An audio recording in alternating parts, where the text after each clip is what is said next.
Hey, what's up, guys? Today we got a challenge day. So, if you can see all this crazy stuff we're going to need for the challenge, I'll go through some of it really quick so this video doesn't end up so long. I'm kind of whispering because it's like 4:45 a.m.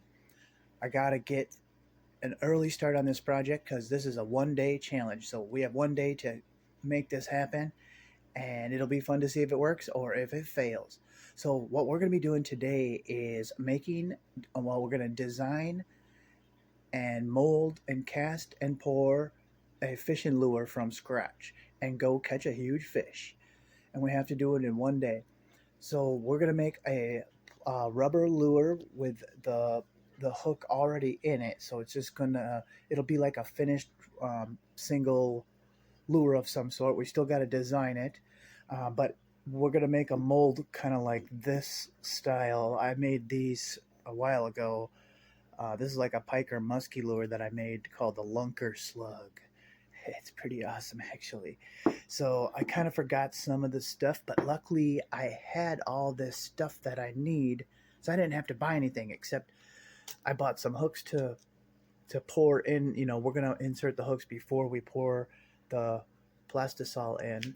Uh, so we're gonna make molds that look like this, and we're gonna pour melted Plastisol in. I guess I could go through some of the items we have. So your rubber lures that you use, that you see in the stores, and that so many people use, are actually just they're made of Plastisol. So this is a hard version. So I've never used this hard version, so I hope it's not too stiff. Some of them are more rubbery and like soft and like wiggly. I wanted a hard version because the fish were biting off the tails of these, but the fish loved them, so it was pretty awesome. But I didn't document it. I wasn't making YouTube videos at the time, so now I have to, or we're going to do it again, but better. And so we're gonna see if I can recreate that success. So yeah, basically you take this plastisol and you can add different things to it, like mica powder and stuff like that. This is different mica powders, and that's to color it, because this will be clear. Actually, it's kind of milky, like glue colored white, but this will actually be clear if I didn't add anything to it, and we'd have a clear lure, which we might be able to experiment with. And then there's all kinds of like glitters and stuff you can add to it, and then see it. Oh, that's probably stuck in there. But see, you actually just heat up the. What the hell? This was just out of there. See if I can dig it out. Yeah, you heat up the plastisol and add what you want to it.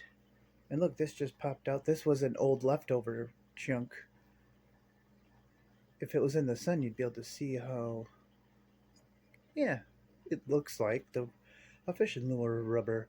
So we can actually, luckily, you can reheat this stuff over and over again. So we can even use that. It's already a nice purple color with some glitter or something in it. So, so I'll give you the quick rundown of what we're going to do. So we're going to design it on paper. Then we're going to sculpt it out of clay. Sculpt a couple of them, two different sizes, and maybe some variations, but we got to keep it kind of short. So we're going to sculpt it. Then we're going to mix plaster Paris and make it into a mold. We're going to set the sculpted object in the plaster to make a mold. We're going to take that out, dry the mold a little bit. Then we're going to do a coating of fiberglass resin. Let me grab one of the other molds. So see, there's glitter in it. So see this brown? This is fiberglass resin. This makes a nice, smooth, shiny surface that plastisol will peel right out of. It's amazing, and it looks real glossy and awesome when the plastisol comes out. So yes, so we have the hardener for the fiberglass resin. So once we're done with that, we can literally start heating up plastisol, make some different colors. We're going to insert our hook before we pour it, so the hook will already be in it like a finished lure. So we're going to insert the hook. I actually wrap them in pipe cleaner. I'll show you why later. And and then we can pop the lure out, and then we will get some of this worm oil and add scent to it. I have cherry, uh, some kind of cherry extract or cherry. What is this stuff called? I forgot what it's called. It's like a cherry scent. So we can make scented oil that we put on, and this is made for fishing. It's worm oil.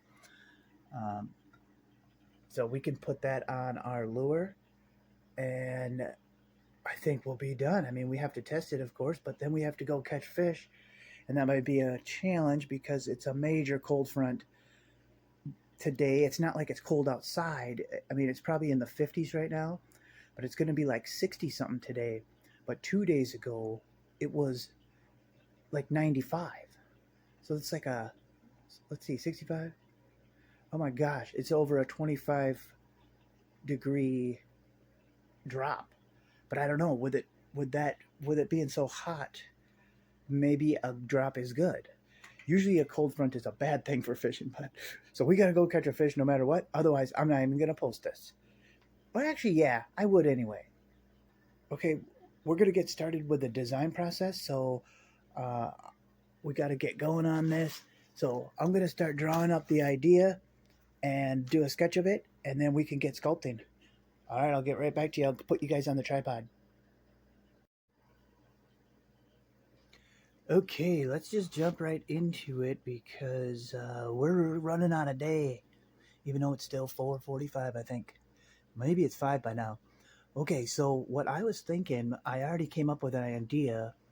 Um, I think so. Last time I made a lure called the lunker slug, and it was a curved lure with a kind of a bigger head like this, and then it curved like this. Then it has two eyes like this, and then some ridges. And the reason I made it curved like this is it has a flat side on the bottom, and when this kind of stretches down because it's real soft, this kind of falls and stretches down. It actually makes this whole thing spiral through the water. So that's how the lunker slug worked. It was a spiraling lure, so it twisted. It went doo doo doo doo doo doo through the water like that. So you had to use a snap swivel, um, and it was awesome. But this time we're not going to do a spinning lure. So this time, this is called the lunker slug. I was thinking we might do the lunker eel. So basically, we would have some kind of a head shape. Uh, let's just pretend it's shaped like that. And let's see, if it was perfectly stretched out, the eel would probably be probably really long like that. But what we're going to do is when we're going to sculpt it, let me do another one here. We'll just do quick sketches. Uh, when we go to cast it, we're going to bend the sculpture into the shape we want. I kind of want it to sit like a diamond shape. So here, let me just, this is not part of it. That's just the borders. So I was kind of thinking, I want to cast it so it's kind of scrunched up and curled up like this. Okay, let me concentrate here.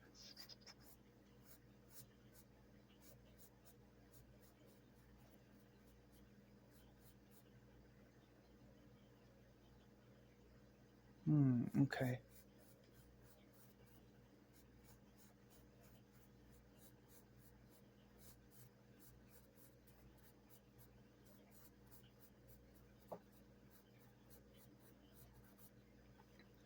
Okay, well, I guess that was a smaller diamond shape. Okay, well, never mind. Oh, yeah, this eraser works great. That's awesome. Okay, so I guess what I was thinking is it'll kind of sit like when you're not pulling it through the water, it'll sit almost like a little snake would on land, or I guess an eel might on the bottom of the in the water. So it'll go back to this shape when you're not doing anything, like when it's just settling or floating down, or right when you cast.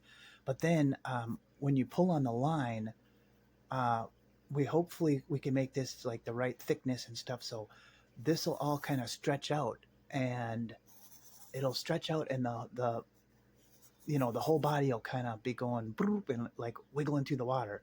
So I can give it like fast pulls, and the body should kind of stretch out and go wiggling around. And oh, I just realized though, we need to be able to fit the hook. There's got to be a straight part, kind of, because the hook, I'm going to cast the hook right into it. Um, and the hooks are pretty long. And we're going to do like a pike sized one for pike and muskie, and we're going to do bass sized one. So we got to sculpt 2 of them at least, or more. So it's going to be kind of hard. Okay, so let's get a new page here. Okay, so the hook has to,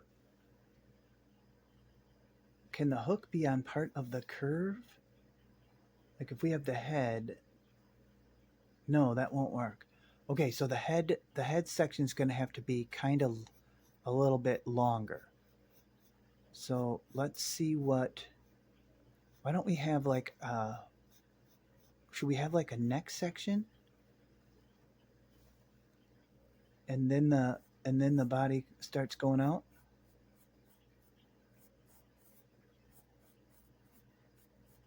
Yeah, that's how we're going to have to do it. Okay, why don't we finish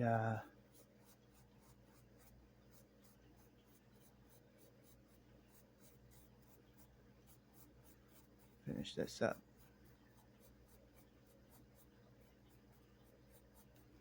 There we go. Okay, we can do maybe some ridges there. What can we do? Some like gill cuts here. Maybe we'll do some eyes. Yeah. So then the hook will be here, and let's see. The hook will actually be on the other side, sticking out, like this. If this was slightly turned, you get what I'm saying? And this will be embedded in this. Okay, and what else could we do? Is there anything we could add to here? Should we add, would ridges on the corner help it bend out or anything? Would ridges help? I think some ridges, maybe some indents, indented in ridges on the corners, the bends, that would help it stretch. That would help it like lengthen out when I pull it. Yeah. Oh God, I need more coffee. Okay. That's it. I guess it's kind of like a snake. Maybe we'll call it the copperhead cobra slug eel. No. Whatever. That's dumb. We can name it later. You guys can name it if it works. Okay. I'm going to take a quick little break, and we are going to start sculpting.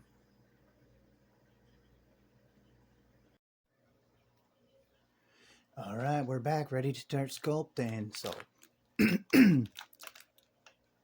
so this is Sculpty Primo. Primo. That's funny. Oh, this is premium oven baked clay. So this is stuff I use. It's really high quality, but we're not going to oven bake it or nothing like that. But it starts off really hard, or mine was getting, see, I had leftover I saved. It starts off really hard and hard to work with, but I got it into 2 balls, and I think it helps if you keep them warm, or, just by mashing them around. But this is going to be I just kind of guessed, this is going to be the mass of the bass one, and this is going to be the pike one. So I might have to add more. But basically, I'm going to do the same thing to each one, so I don't have to start over from scratch and sculpt them, because I want them to be exactly the same shape, but 2 different sizes. So I'm going to kind of sculpt them at the same time. So, I mean, usually not with both hands, but like I'm literally going to do the same thing to each one.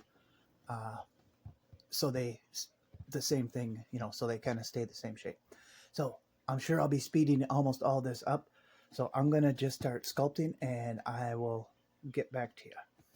Oh yeah, I got a lot of sculpting tools. What's funny, I'll probably use like hardly any of them. There. That's probably all I'll use. Who knows? Okay, we'll see you guys in a bit.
All right, there we go. Done sculpting. I think they look pretty good. Let's check our drawing here. So this was our drawing. Let's get the little one here. Yeah, that's it. That's it. That's it. Okay. So what I'm going to do, actually, I'm going to put these, I'm going to make sure, well, here, let's make sure they, is this big dude going to fit in here? Just barely. I'll have to scrunch him up a little more. Okay, what I'm going to do is I'm going to set these guys in the freezer for a second to harden them up, because I want them to be kind of stiff because what we're going to do is we're going to mix up the plaster of Paris. You know how to do that. We just mix some water with the powder until it's kind of thick soup. Yeah, thick and soupy. And then we're going to set these upside down in it like this, just until this is flat with the top of the plaster of Paris. But see how floppy this is? By putting these in the freezer, these should stiffen up, but I'll make sure they're how I want. So I'll do that quick and I'll get back with you guys once I have the plaster in the containers and we're down to a next vital step. Pretty cool.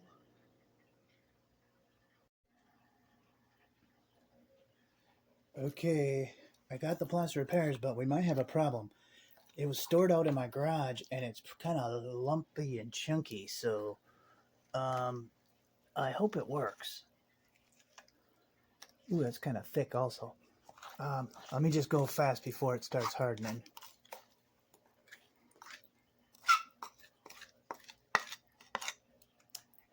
Okay.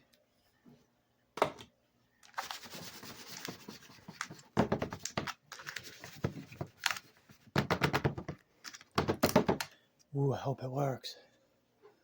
All right, I'm gonna get the mold here. Oof, I'm a little nervous about it, but it is what it is. Okay, we're gonna set this in there just like this, and we're gonna just press it down in there, jiggle it in. We'll do the other one quick before it starts hardening. You kind of jiggle it. It's like quicksand. If it's moving fast, it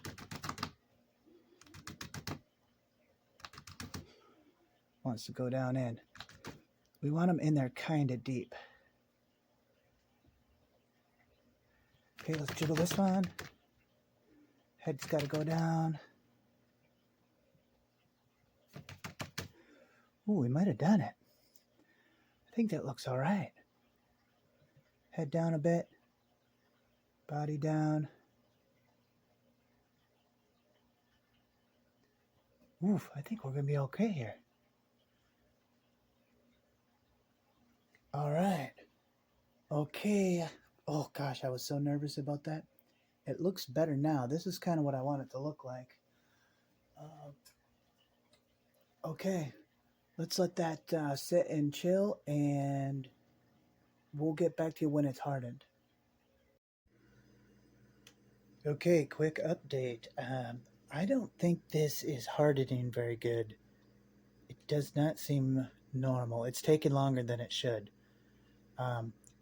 This should be getting warm because there's like a reaction that happens that hardens the plaster of Paris. And I can still squish the side in, and it's still... Here, let me touch the top. Oh, gosh. Uh-oh. So we might have a problem. So I'm going to wait about 20 more minutes and see if it's going to harden. If it seems messed up, I might try to rescue the sculptures before it hardens poorly, basically. I bet it's going to harden somewhat, but it kind of seems messed up because I think I stored this stuff out in my garage for like a year or two. And yeah, probably a year, and it probably got too damp. So we might try to rescue our sculptures, and I'll go buy some new plaster of Paris, or I'll see if I can find some dry stuff. I might have some more somewhere. So I'll go start looking around. Okay, I'll get back with you guys. Hey, what's up, guys? I think I might have found some plaster of Paris, but look, I got this. It's like my alleyway to my, well, to my alleyway. But I have a mini fridge with all this junk drawers, endless junk drawers here, mini fridge and 3D printer, and I think back behind there, I wish I had a light. Back behind there is a bin, a big black bin with nice fresh plaster of Paris. So I think I'm gonna go rescue them sculptures out before that stuff dries poorly, and I'm gonna somehow get that bin out from behind there. I could think I'll have to move all this, and we're going to use some fresh plaster of Paris so we don't screw up our whole project. All right, I'll get back to you guys. Okay, I'm back. We're starting over. I was able to rescue the molds and get the plaster out of the alleyway without moving my printer, which was nice because I don't like to move my 3D printers because then I have to level them usually. Okay, yeah, this is much better. I gotta do this kind of quick. This is what the plaster is supposed to look like. Remember how bad it was last time? Oops, sorry. Okay, split this up. Oh yeah, this is what it's supposed to look like. See, it's all creamy, but kind of thick a little bit. Okay, let's just do this fast. Oh yeah, that's how it's supposed to look. Oh my gosh, we almost ruined our project. Okay, let's do this. And let's grab I was able to rinse off the sculptures. So let's just plop him in like this.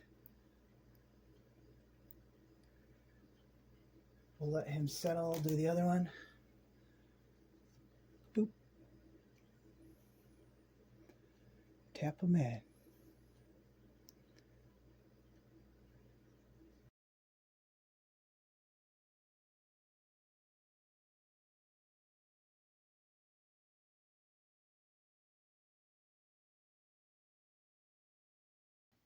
All right, quick update.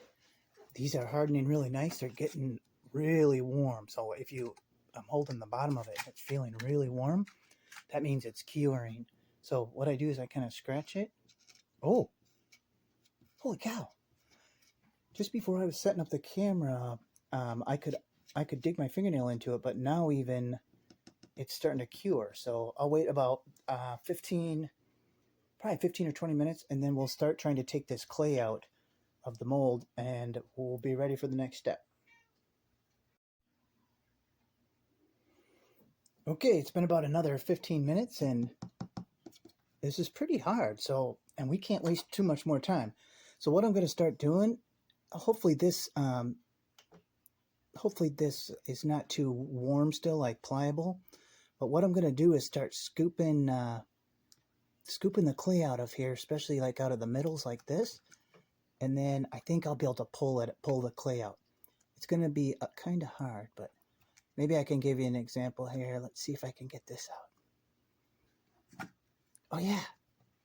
Yeah, look. Holy cow. Look at that. Yeah. Well, here, maybe I'll keep filming. I thought that was going to be way harder. Can we stretch it and get it out? Wow, wouldn't that be cool? I think last time I did this, it's working. Last time I did this, I let the whole thing cool down more. And this is, it's going to be a little tight here. This is actually working better when the clay's warm. Oh my gosh, that was way easier than the last time I did it. Look, and I could even reuse this. It's really nice and squishy and pliable. Okay, let's see how we did. Oh, it's gorgeous. Look, it's even got the little nostrils. Let's see, will it focus? Oh yeah, it's great. It's great. Okay. All right, I'm going to do the other one and then start preparing for the Plastisol. We're about to start pouring. This is great. Okay, I'm back already. I kind of forgot a step that I've got to show you guys. So this one came out super easy also. And then what we're going to do, if we can, we're going to try to pop the whole thing out of this because we're going to dry this in the oven for a little bit. There we go. Wow. Jeez. Here, can you see a light? Look at that reflection. Look at how smooth that is. Isn't that cool? Wow, it's really warm on the bottom. So let me pop this one out. Can kind of pull out on the sides and then push up on the bottom. There. Ready? Boop. Nice. Okay. I'm gonna go set these on the oven rack. Okay. I got this old school 1970s or something oven. That's awesome.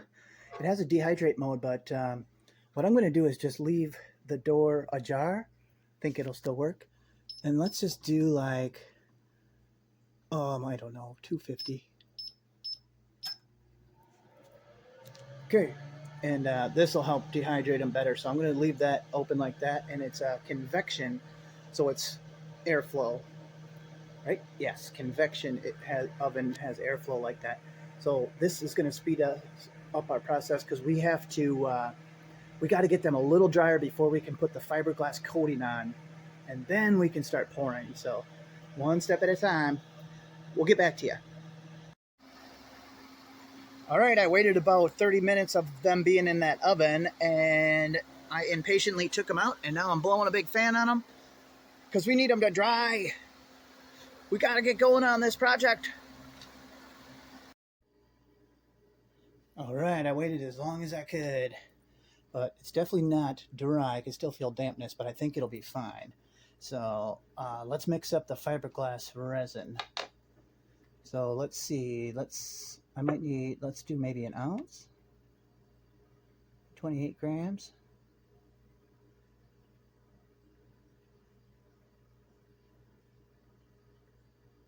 Okay, probably didn't need that much, but once we get started, we don't want to have to mix more. Then just follow the instructions on your resin. Mine calls for 10 drips of the hardener per ounce. So 1, 2, 3, 4, 5, 6, 7, 9, 10. Okay, 10 drips of the hardener. And then we will stir that in.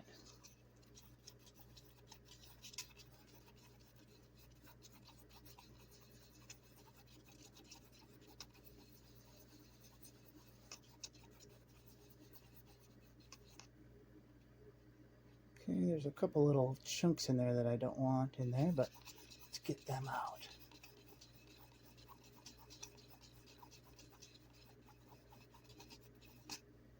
Okay, that should be fine. Let's get them chunks out of there.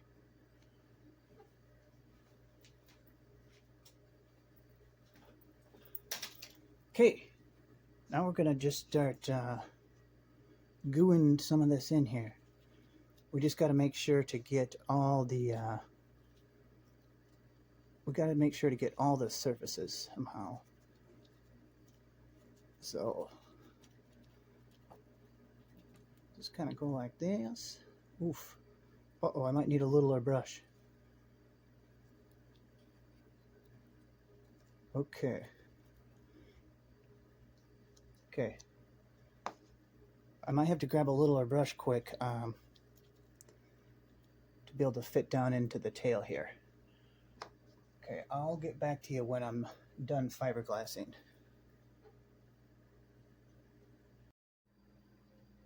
Okay, I got the fiberglass resin on there. I couldn't film much of it because I was in a frantic race against the resin hardening, so I had to quick get an even coating on everything, and what I grabbed quick was Q-tips. Well, I actually only found one, and it was falling apart, but a Q-tip worked really good to get into all the little edges, so make sure you get up into the little lips and stuff, and everything's got a coating on it, even if it doesn't look very even. If I had more time, or if you weren't in a hurry, what I would do is actually put another coat on after this dries. But we don't have time for that today because we got to get fishing. So this will actually dry pretty quick, and we'll be able to start heating up some Plastisol. Get back to you in a second. Okay, I did a quick Google search, and we can maybe speed up the curing of the resin with heat. So I got this heat gun, and I'm gonna try to speed it up. See if that works. All right, I'm back again. So I decided to actually put the molds back in the oven to help them dry, because I guess the heat will help cure that fiberglass resin. So I have the door cracked and I have the heat on there. So I figured while we're waiting, I might as well get something else out of the way. We'll start preparing the hooks for the molds. So what I actually do is I actually wrap them with pipe cleaner. Because we don't want the hooks to rip out of the plastic very easily.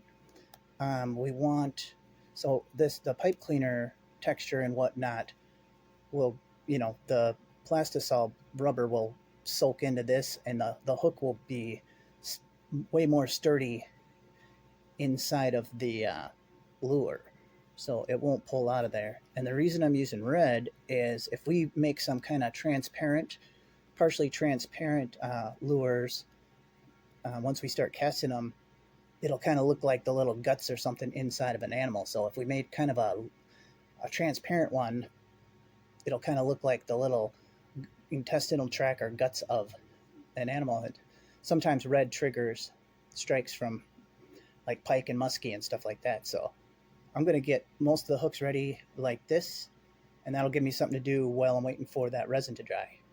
Cool beans. Okay, I think we're finally ready here. I don't think it's completely cured. It's a little tacky, but we're just going to go for it. So what we're going to do, we're going to pour the smaller one first. So the hook is going to get set in just like this. So see, it's got the little notch because it's made for like Carolina rigging or whatever, the worms and plastics. So we just set that in just like that. And I can actually, just so this doesn't go too far down in there, we can stick it into this popsicle stick here, the tip of the hook into the popsicle stick. And let's see if it works. Okay. See, then we have it on here like this. And that will hold the hook how we want it. Okay, let's try pouring one. Actually, you know what? I was going to put a little bit of, let's put a little glitter right into the mold like this. Might be a mess. Let's put a little, oops, oh gosh, that was a lot. Okay. Try sticking to the thing. There we go. So we got a little glitter down in there, so we'll see some of that will stick to the Plastisol, hopefully. Okay, so let's put our hook in. And then you just heat up the Plastisol in the microwave in a glass beaker thing. And you heat it up to about at least 320 degrees or 350. People like to pour it between like 320 and 350, but I kind of just eyeball it because I've done it before. So let me check that.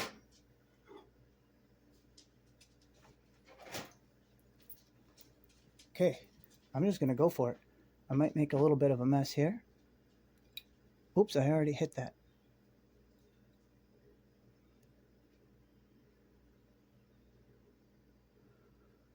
Let's see if it goes all the way to the tail. I might have to pour the tail separate. Come on, go to the tail. Oh yeah, it's going.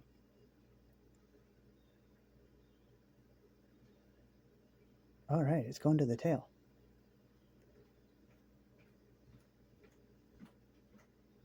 Ooh, that's good. Okay, set that down. Straighten our hook out a little. There we go. We got one. This ain't enough. If I had enough here, I could do another one. But let's just do one to make sure it's going to come out of the mold. That actually went really well. So now we just got to let it cool. It doesn't take that long. I'd say 5 minutes, and we can pull it out of there, and we're going to have our first lure done. Okay, we'll get right back to you. Okay, I can't wait any longer. We got to get moving.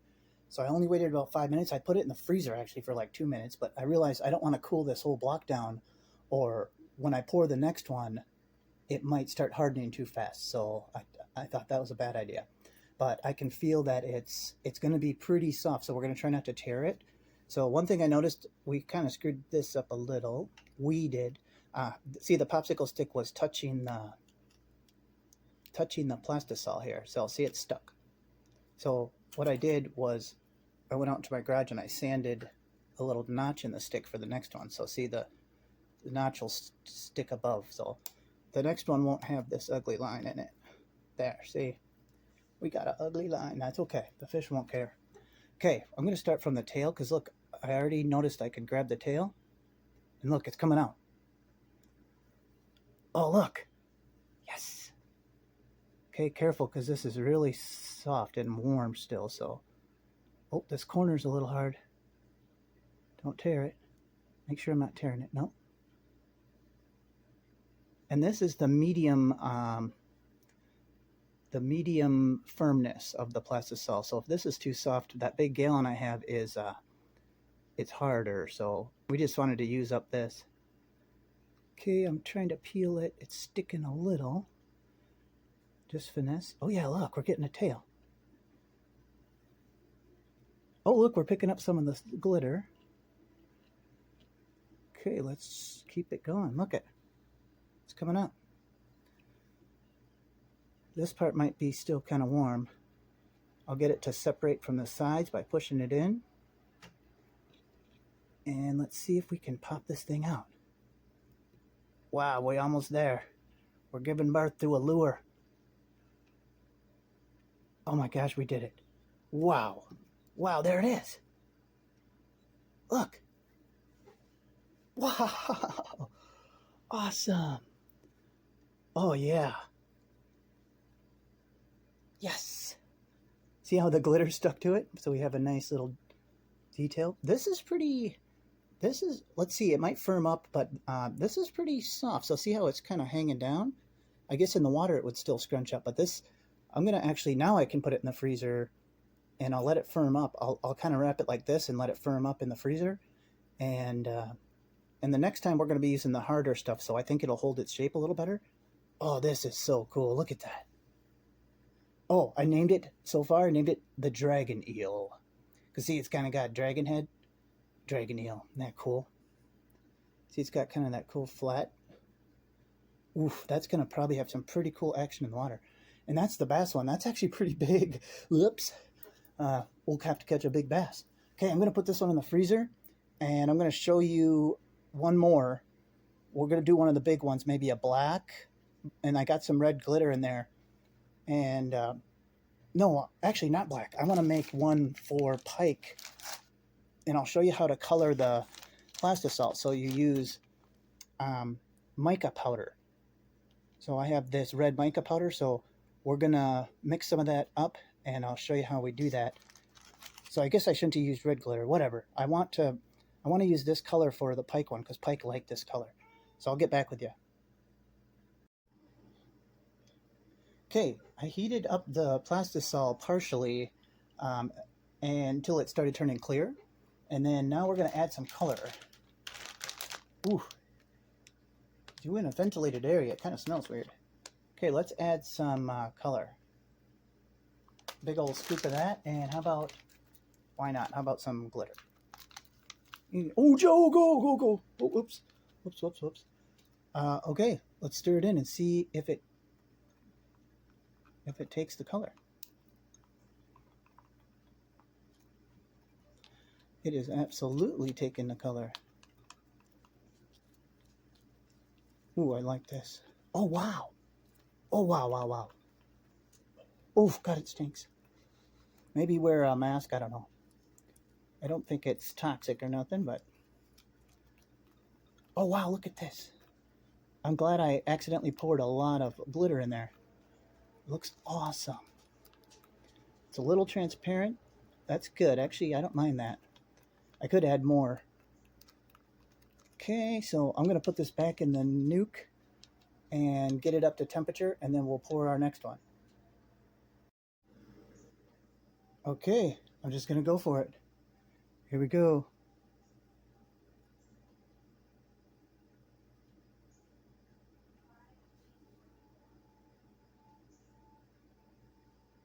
Let it flow down through the tail.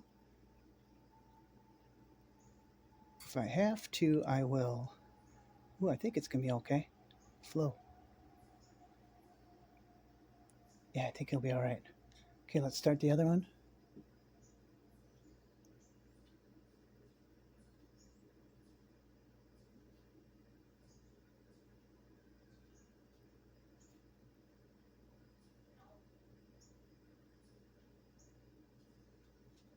Okay, let that one flow.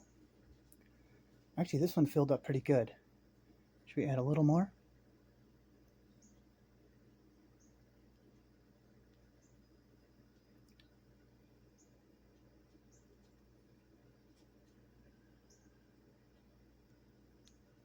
Wow. Good job, me. Awesome. Oops, I got a lot left. I'll just take, ooh, whoops. I think, I'll decide. Might take that out and save it because I want to make a black, for bass I want to make a black one, or two. Maybe we'll make a couple black ones next. But, so the video's not so long. You get the point. I'm going to keep doing this so we have a few of them in case we get snagged or fish takes one or bites. I think the fish might bite the tails off of some. So I'm just going to keep going, and I'll get back to you when I have them all done and ready. And I'll show you how we're going to use the worm oil and the cherry scent to make them a scented lure. All right, be right back. I wanted to show you guys something real quick. We got to clean this out to do the next color, the black. So you think this would be a really messy project, but watch. Once it's cooled down. Oh, I hope it's cold enough. Look at. Boop. Done. One little piece there. Done. And look, I put it in here for now. Boop. So look, we're ready. Okay, here we go. I'm going to try to take out the big one. It's still a little gooey. Boom, boom, boom. But we don't have time, so let's see if we can take this out. Oh, look at that. I guess this is going to be a big lure. Try to free it up around the corner. Oh yeah, we could take the popsicle stick off. See, look. It didn't leave a mark this time. See, that worked. Okay, let's try to free it up.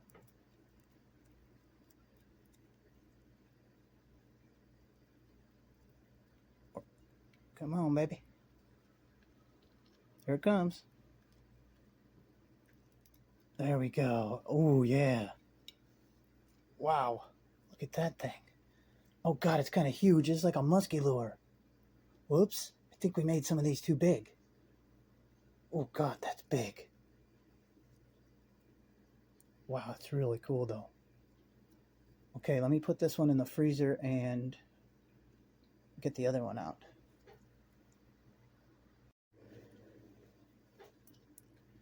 Okay. Get this one out. I'm getting more aggressive. See what it can handle. It definitely helps to kind of spread this.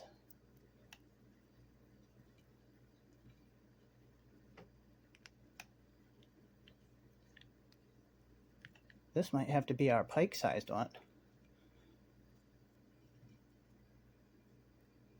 Oof, very cool. Very cool. Okay, I'm going to make some other colors. Might stick with this smaller size, actually, because that's still big. We're not going to be able to catch smallmouth bass on that. Whoops, I guess we should have made a smaller one.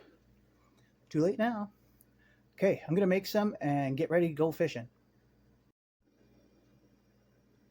I can't help myself. I got to show the unveiling of the first black one. It's still gooey, but we don't have time to wait around. I didn't fill this one up quite as much, so it would have a little less bulk. So maybe a bass will grab it. Okay, let's peel it out.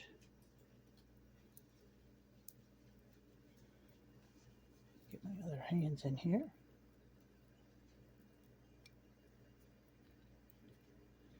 Yeah, very warm and soft still.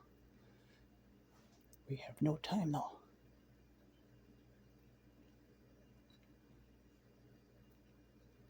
Come on, baby. Don't tear. There we go. Let's check it out. Oh, yes. Wow. It's so sticky. Look at that.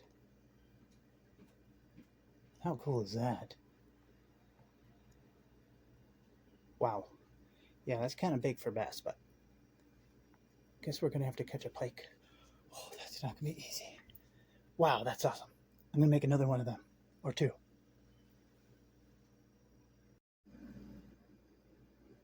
All right, there we go. Success. Look at how awesome these are. These are so cool. I just popped one out. It's still warm. Okay, last step. We're going to add some scent to them. So in this bag, I'm going to put some of this worm oil in. Like that. And This is essential oil, the cherry essential oil. Let's add a few drips of that in there. Is it coming up? Oh, let's see if it smells like cherry. Oh, it smells mega like cherry. Okay, let's add a little more. Fish actually like the smell of cherry. Okay, let's get that all mixed up in the bag. I was gonna bag these up all separately nice, but we don't have time. We gotta get fishing. Okay, so let's put them all in the bag. This will help them once they get coated with oil too. They won't stick to each other. Oh wow! I wish you guys could smell this. It smells amazing. Hopefully I don't poke a hole through there because I'll have cherry oil smell everywhere, but it could be worse. A lot of them fishing scents are really nasty. So yeah, instead of bagging them up all nice, we're gonna take this and go. Dude, we're done. Half of the challenge is complete. We designed and casted and poured a brand new, never before seen lure, and it's about noon. So we started at 4:30 or something, and now we can finally go fishing. Let's go. All right, guys. Hey, we made it down to the Wisconsin River to our first spot. So I'm going to start with the smaller size of this. I guess it's kind of like a peach colored almost. So I got a leader on there and a snap swivel because I have a feeling it's going to probably rotate in the water and spin. So here, let's put it in the water for the first time and see what kind of action it has. I'll pull it through the water here. Okay, ready? Oh gosh, I think it's gonna rotate. Can you guys see it? Oh gosh, it doesn't really do much. Let's see. So, oh yeah. Oh, that's cool. Yeah, it does. It kind of, there we go.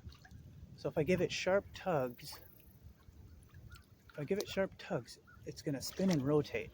Okay, that'll be fine. I think that'll work. Okay, let's see where I'm gonna put you guys so you can see me. Okay, there we go. Let's get fishing. All right, here we go. First cast.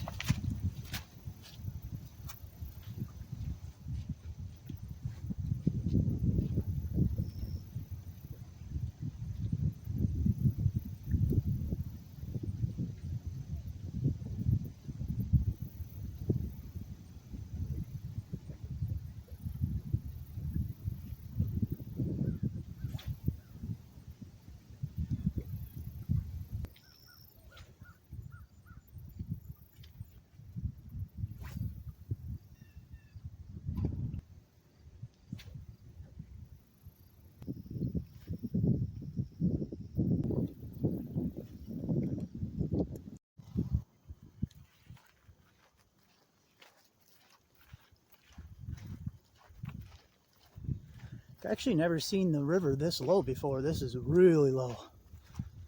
A lot of drought.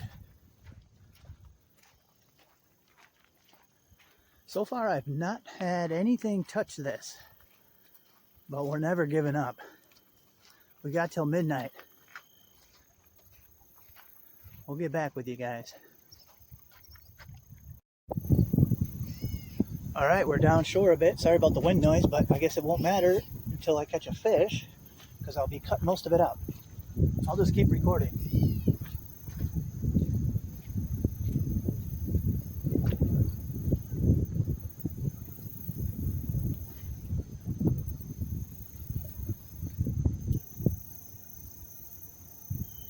Holy crap! Oh, something just creamed this. Whoa! Something creamed it. Let me see if I can see any. Oh yeah, there's some. I think I can see some teeth marks. Oh, something creamed it. Whoa, whoa, whoa.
Okay, that was it. Don't have any more time. Let me make sure it's still recording. Yes, it is. Okay. Failure. I could not catch a fish. I had that one super huge hit, and I had 2 other bites. And then I just casted and casted and casted. And I think this is too big for the bass that I have around here anyway. Or the bass aren't active. I don't even know. So we're going to have to try again next time. I guess at least got to show you guys how to make your own lure, so you'll have to make one better than mine. We're going to have to redo this challenge because I wanted to do it in one day. So we're going to have to redo the challenge sometime and try something completely different because this did not work. Or was this a really bad fishing day? Yeah. That's all. Oh, geez, yeah. I can't cast this thing anymore. It's too heavy. Too big. I'm going to make small lures next time. We'll catch a bluegill. All right. Hey, guys, thanks for tuning in. I'll get back to you guys with the next one. Please subscribe. I know I failed, but somebody should feel bad for me. Please. I tried hard. So, all right. See you guys on the next one.